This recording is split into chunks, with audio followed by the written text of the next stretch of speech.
Hey, it's Sela Social Studies. Hey guys, what's up? Sela Social Studies here.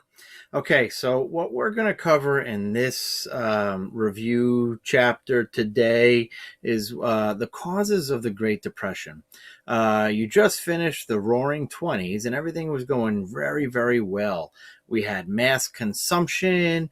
We had Americans buying stocks on margin. People were buying a lot of stocks for a little bit of money, and things were going very, very well. But ultimately, all that stuff, that really good stuff has to come to an end. So how does it come to an end?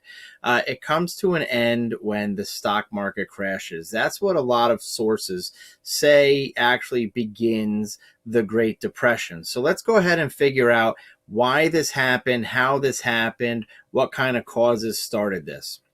Okay, so the first thing I want to cover is that it really wasn't like one great day where the stock market just boom. On October 24th, 1929, there began to be like a big sell-off of stocks, and firms like JP Morgan really tried to like purchase a lot of stocks back in order to prevent a stock market crash. Well, Friday comes along, the weekend, Monday, and all of a sudden on October 29th, 1929, we call it Black Tuesday. This is the day that the stock market actually crashes. So the stock market crashes on October 29th, 1929. Now, why does the stock market crash so hard and so fast the way it did? Well, because people were buying stocks on what we call margin, purchasing on margin. Credit and margin were really very popular in the 1920s. Credit is what you call a buy now and pay later. I will purchase this pen on credit, meaning I take the pen with me and I pay it off in installment payments, minimal payments during the month for however long I'm forced to pay this off. Margin is different. Margin is normally used with stocks, and what margin is I will buy this stock for 50% of the price. So which means I can buy a lot of stocks. I can buy a lot more stocks than if I were just buying them at the regular price. So I would purchase these stocks on margin. I will not get the stocks. The stocks will stay with the person who sell the stocks, the stockbroker. They will keep the stocks, but I will pretty much, will say, quote unquote, own them. Okay, so the idea is this. I purchased those stocks for $10, but I only pay $5. So I'm into owing the stockbroker $5. But if all of a sudden those stocks get sold for $20, all I have to do is finish paying him those extra $5, and I wind up making that much more profit. Okay, so that's buying on margin. I pay a little bit up front, they keep it, but I sell it and make more money. So the stock market is based on speculations and everything like that. So when people started selling, a lot of people were very scared because they were purchasing their stocks on margin. So it's not like they had all their money in there. They only had some of it.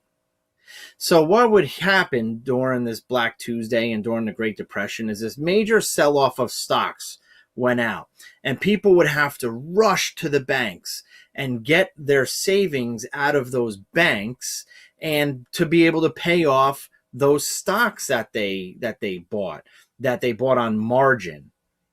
Okay, so they would have to, if they bought it for $10 and it was worth 20, they owed $10. If that stock tanked, they still owed the money on that stock.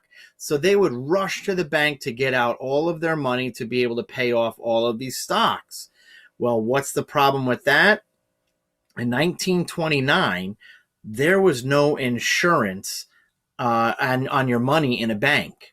So once the bank had issued all of their money, if it was your money in your savings account or not, you got nothing. You would go there and say, hi, my name is Mr. So-and-so, and I want to withdraw my money. And the bank will say, sorry, we're all out of money. You can't withdraw anything else. So what happens here? Many banks actually wind up having to close their doors. Why? Because they actually ran out of money. It's not like today where the computer base is like your money is basically in computers and spreadsheets, and that's where your money goes. The bank doesn't hold all that money in a vault like it used to. So once the bank gave out its last bit of money, that was it. There was nothing else. So what happened to you as a consumer, as a person who had your money in that bank?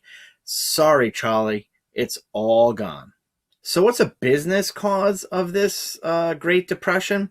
Well, you have to think of our business cycle. The business cause is a business cycle. And what is a business cycle? Our business cycle lives and breathes. It's like a human being. It's living.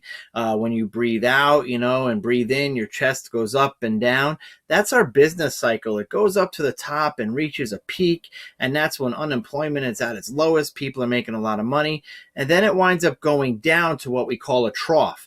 And when you hit the trough, that's when unemployment goes high because there's overproduction and underconsumption. Now, what does that mean? If I'm like a pen company and I make 10 pens a day, right? And when we are at like our peak, the demand is greater than the supply. So I make 10 pens a day. 11 people want to buy pens. So I could sell my pens. So there's always a demand. So when you are at the top, your demand is more than your supply. However, there comes a part where people just stop buying, and for other reasons that their economy goes down. And when it goes down to this trough, when I am making 10 pens a day, but I am only selling 1 pen a day, what does that leave my pens at? Now I have a surplus of 9 pens every day that I am making. That is overproduction. Okay, I am producing too many pens for people to buy. Only one person wants to buy my pens. I'm making 10 per day.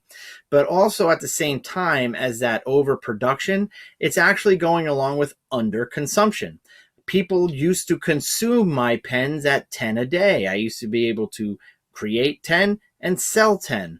But because of the underconsumption of people not buying my pens, it causes me to overproduce. And when I overproduce my pens and people underconsume them, unemployment goes up. Businesses lose money, and we go down to the bottom of the trough of the business cycle. The COVID-19 2020, we are going down, we are recessing in our economy because not too many people are going out and buying a lot of things. So we are producing. Actually, they're kind of stopped producing to try to prevent this. But if we keep producing and people don't buy, overproduction, underconsumption, we sit in that trough for a long time. And when you sit in that trough for a long time, that's why they call it the Great Depression. If you just sat there for a little bit, it would be a recession or a depression, but not necessarily the Great Depression. So those are some of the causes of what happened in 1929 and the start of the Great Depression that winds up lasting until World War II. Remember, it is World War II that actually gets us out of the Great Depression.